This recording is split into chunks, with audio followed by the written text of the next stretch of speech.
Hello and welcome to the show. Well, the auctions are back in business and so too are we. With the auction update, Kevin Brogan will join me in just a moment. Yeah, the auctions are back on stream.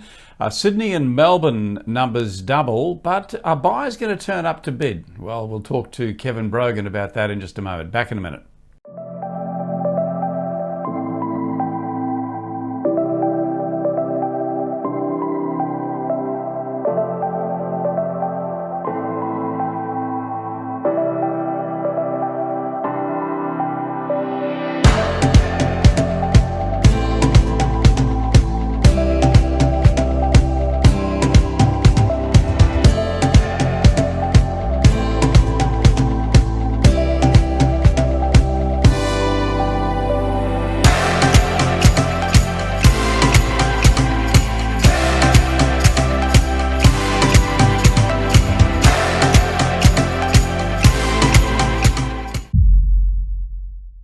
Welcome back to the show. Welcome back to my good friend Kevin Brogan.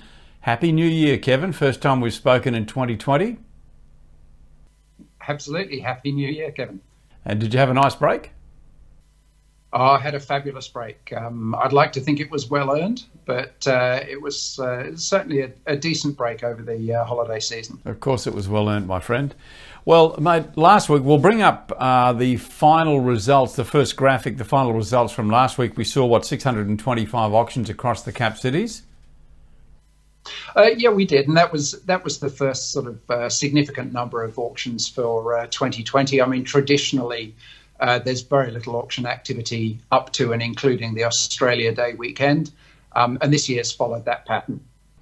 It's a good result out of Sydney. Anything you'd like to say about the others? Because they seem to be down a little bit, but I'm just wondering how much we can really measure off that, Kevin. Yeah, look, although we had a significant number of auctions, as you say, over 600, really this is, the sort of the warm-up act. And you mentioned in your introduction that we're going to see a doubling of the number of auctions for the coming weekend. So that's going to be the true test. But it is an interesting point. You mentioned Sydney. If we look at the closing week of 2019, Sydney is the only capital city that's actually come in as strongly, in fact, a little bit above the final week of 2019. The other capital cities are all sitting a bit below where they finished up. Not reading too much into that at the moment because, as you said, the number of auctions is still a little bit down. All right, well, let's move on. We'll have a look at our second graphic, which are the auction numbers for this weekend. And we've already acknowledged the fact that the numbers are improving in Sydney and Melbourne. Let's have a look through them. Sydney 408, Melbourne 379.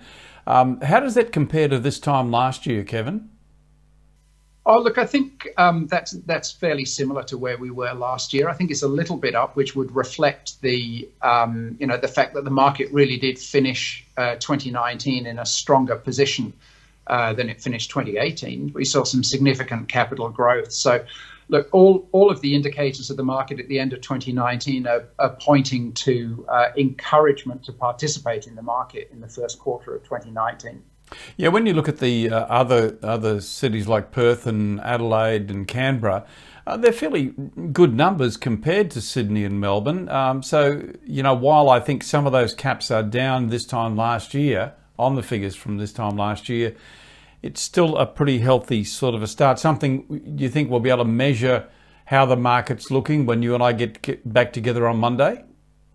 Oh, look, I think so. I mean, this weekend is coming up is the first test of the market. I mean, we've got a decent number of auctions coming through, as you say, significantly up on last week. And to your question about buyer participation, as we start to see the number of auctions increase, we need to see buyer participation to keep those clearance rates up. Well, just before I leave you, let's have a quick look at the worm, because you know I love the worm. I like to bring it up. I've christened it that. I don't know what your team call it, but I call it the worm. Let's bring it up. Weekly clearance rates over the last decade, so it goes way back. I find this quite interesting, just to keep things in perspective, Kevin.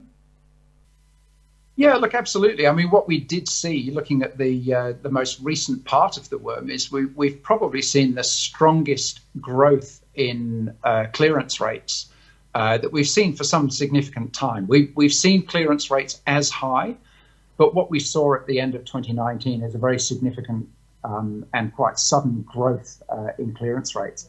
Now, you notice also looking at that there is a seasonal impact as we see auction activity, particularly in January, fall. And so there's just less participation in the market generally.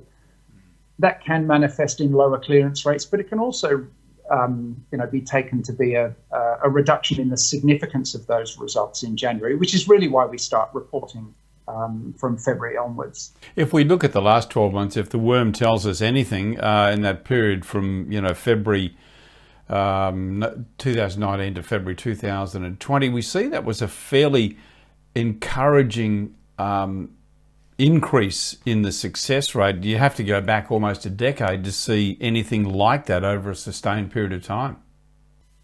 Yes, absolutely. Now, as you can also see on the worm, I mean, it did then sort of reach a plateau, and we saw a bit of a reduction there. But I mean, if we look at the final quarter figures for the auction market, I mean, it was a strong performance and the strongest for quite some time.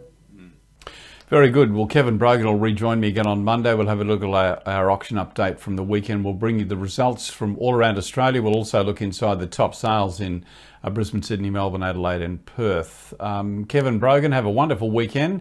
Get out, get amongst those auctions. Good to see us back in train, and good to have you back on deck too, Kevin. Thanks for your time. Thanks, Kevin.